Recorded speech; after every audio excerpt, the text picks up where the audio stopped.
Have you ever sensed something was off, even when everyone else seemed convinced by the story in front of them? It's not a blaring alarm, just a quiet, persistent hum. You notice a detail that doesn't fit, a crack in the official version. You point it out, but people dismiss you. They say you're overthinking. The hum lingers, growing louder in quiet moments. This is the feeling at the heart of many lost stories in our justice system. Imagine being handed a police file, reports, transcripts, evidence logs, all seemingly airtight. The narrative is clear: a crime, an investigation, a suspect. At the center is a key witness. Her testimony is the glue holding the case together. Her statement is quoted everywhere, treated as gospel. You read it, and at first you believe it. Why wouldn't you? It's official.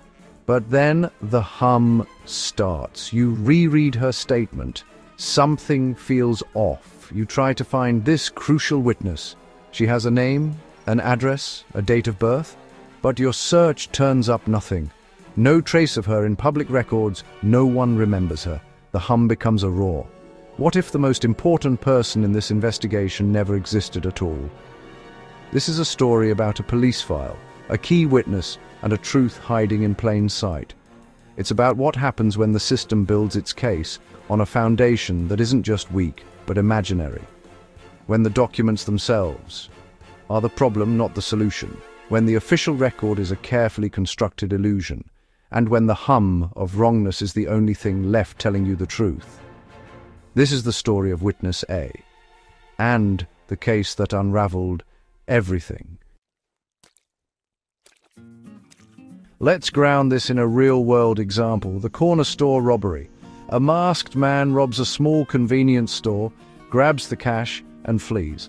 The owner can't identify the robber. The CCTV is broken. The case seems destined to go cold.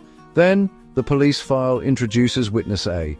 She claims to have seen the robber run out and jump into a green sedan, catching a partial license plate. This is the break the police need. The partial plate leads to a car owned by a man whose nephew has a minor record. The nephew matches the vague description.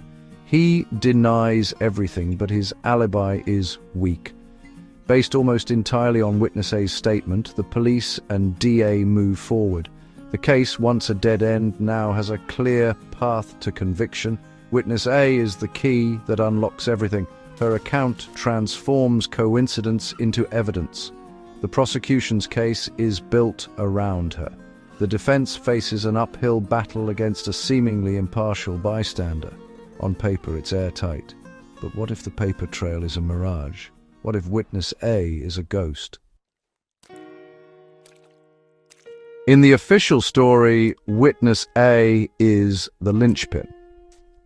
Her statement connects the suspect to the crime, turning vague suspicion into certainty. The prosecution's entire case is built around her. Her name, address, and statement are everywhere in the file. She's the reliable eyewitness, the one who saw it all. Without her, the case falls apart. With her, it's open and shut. The defense is left to fight a phantom. The paper trail is immaculate. Every detail documented, every report signed. No one questions her existence. The system is working as designed, moving toward resolution. But the foundation is smoke. The truth is, her words on the page are the only evidence she ever existed. The entire case rests on a single, unverified account. And no one ever checks if the witness is real. The system trusts the paper, not the person.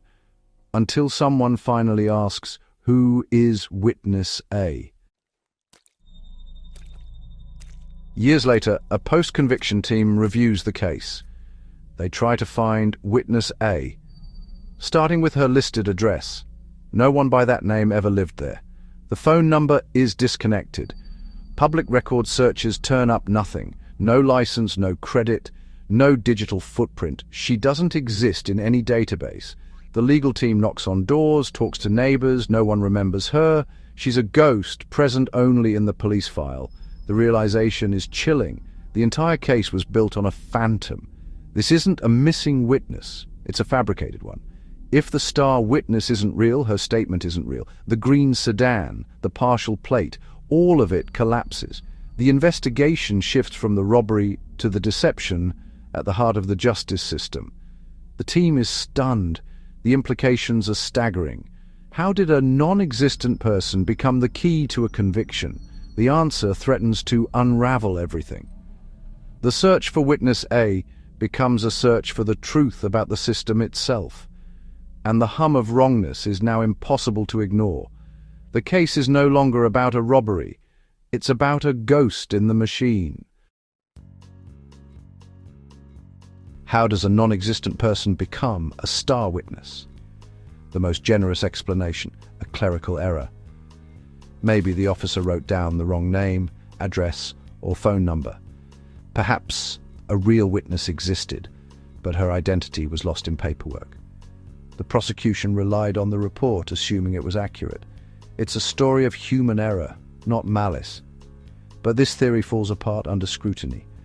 Every detail, name, address, date of birth, is wrong.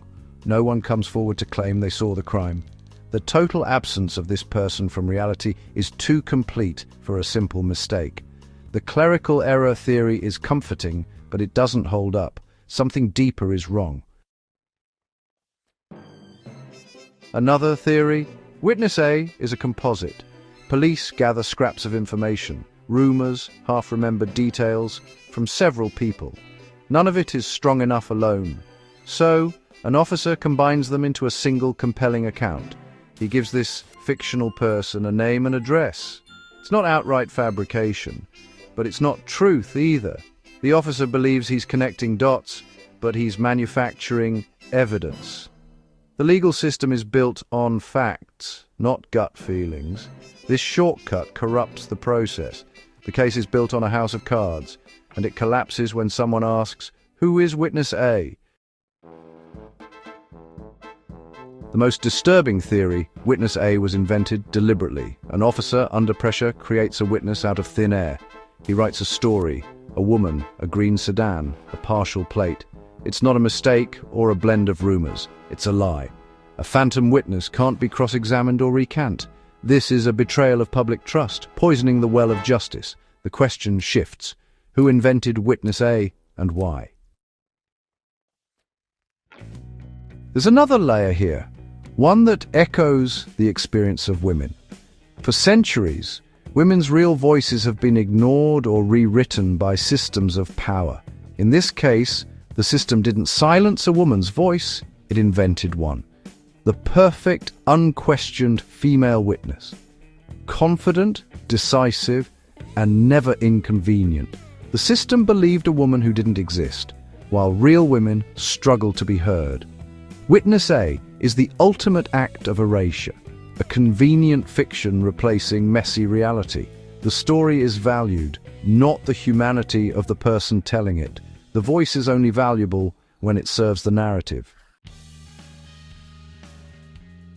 The truth comes out, so the conviction is overturned, so the man is released. But there's no apology, no accountability. The officer retires, the system moves on. The lack of consequences is chilling. The institution protects itself, letting the issue fade away. For the wrongfully convicted, it's not a footnote, it's a stolen life. When the system invents witnesses, it erodes trust for everyone. The story of witness A is a warning. The official record isn't always the truth. How many other ghosts haunt our justice system, their stories still believed?